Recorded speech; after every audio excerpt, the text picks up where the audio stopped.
دیکھ لیں کہ احمدیوں کا مسئلہ اسی دور میں 90 سال کا مسئلہ اسی دور میں اس کا فیصلہ آخری فیصلہ جو قومی اسمبلی نے کیا ہے جو 90 سال سے چل رہا تھا وہ اسی وقت میں ہوا. ان کی دیگر اسلامی خدمات میں غلطیوں سے پاک قرآن مجید کی اشاعت اور آزاد حج پالیسی کے علاوہ 100 سالہ پرانے ختم نبوت کے مسئلے کو حل کرنا بھی شامل ہے.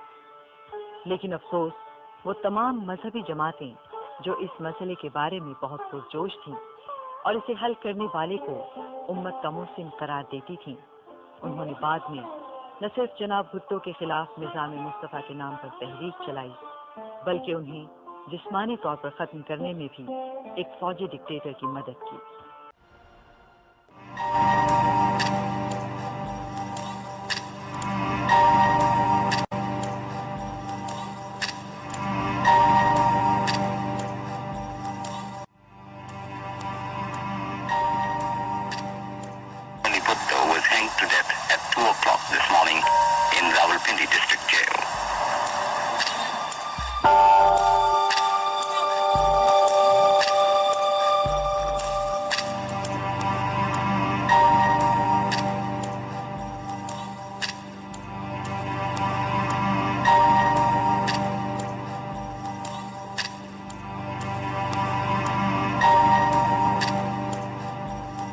بتائیے کہ بھٹو صاحب کی لاش کی بے حرمتی بھی ہوئی؟ بھٹو صاحب کو جب ویریفائی کیا گیا کہ ہی از ڈیڈ، پھانسی کی وجہ سے وہ مر چکے ہیں، تو اس کے بعد پھر ان کی ڈیڈ باڈی کو اوپر لایا گیا اور انہیں ان کی تصویریں جو ہے تو وہ اتاری گئی.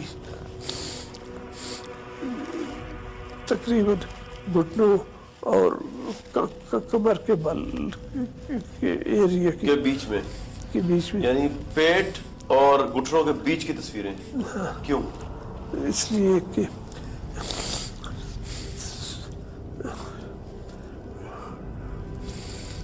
بھٹو کا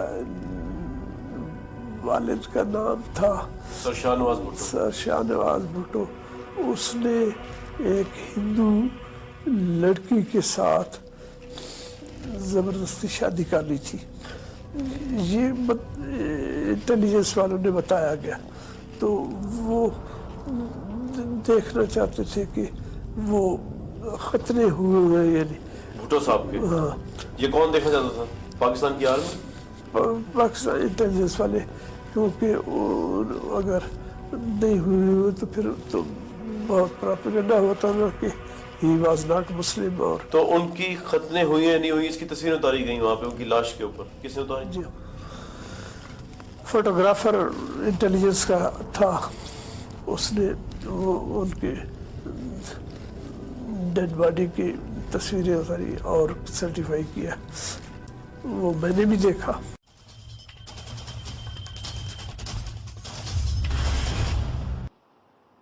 ایک ideological belief. Socialist? I would say that not to the extent of total socialism, but تو پھر آئیڈیالوجی کیا تھی؟ ideology تھی کہ quasi para socialist secular party. Secular party. The insistence was, the thrust was, dominant thrust was secular party, equality of all citizens. مگر قطع کلامی معاف، اگر سیکولر پارٹی تھی تو پھر آپ نے وہ جو 74 میں قانون لے کے آئے احمدیوں کے خلاف، تو وہ پھر کیا اس کا کیا ضرورت تھی اس کی؟ کمپرومائز تھا. کمپرومائز، سیاسی کمپرومائز. سیاسی کمپرومائز. کیا پریشر تھا آپ کے اوپر؟ بہت بڑا پریشر تھا، بہت بڑا پریشر تھا. But then you look at the time frame when this came. Time frame تھا 1974. Otherwise it was a dull year. This was the major point in 1974. اس وقت سڑکوں پہ باہر جا کے لوگوں نے ڈیمونسٹریشنز کرنے شروع کر دی اور اس کو ہوا دی گئی، اور شاید یہ بات نکل جاتی کنٹرول سے کمپلیٹلی اور خون خرابہ بہت زیادہ ہوتا.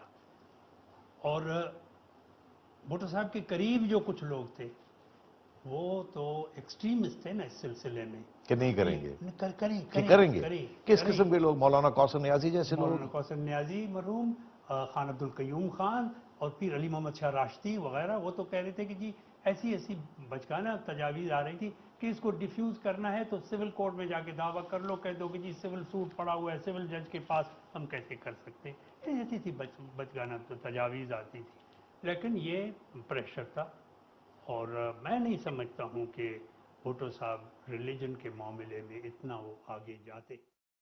لیڈرز جو ہیں، دیکھیں جی، کافر کہنے کا نہ کسی مذہبی کو دوسرے کو حق ہے اور نہ مجھے کسی کو حق ہے۔ جماعت احمدیہ کو کیوں ڈکلیئر کیا تھا کافر؟ وہ آدمی جو آپ نے بھی کہا کہ کافر کہنے کا کسی کو کوئی حق نہیں، تو جماعت احمدیہ کو جب کافر ڈکلیئر کیا تھا تب آپ نے ہاتھ کیوں نہیں کھڑا کیا؟ دیکھیں جناب، جہاں تک سوال ہے کہ آپ چھوٹے تھے اس وقت، جہاں تک سوال ہے آقا کا، حضرت محمد صلی اللہ علیہ وسلم کا، ان کے ساتھ ہماری ایک ایموشنل اٹیچمنٹ ہے۔ ان ایشوز کے اوپر آپ پوری مسلم امہ کو کوسچن نہیں کر سکتے، نہ کریں، ٹھیک ہے نا جی؟ تو پھر بہائیز کو کیوں نہیں آپ نے یہاں پہ کافر ڈکلیئر کیا؟ وہ اصل میں ہر چیز کی پھر کچھ پولیٹیکل ریپرکشنز اور اس کا مطلب یہ پالیٹکس آ گئی نا بیچ میں، آپ لوگوں کی مطلب کی سیاست آ گئی نا، مذہب تو الگ ہو گیا۔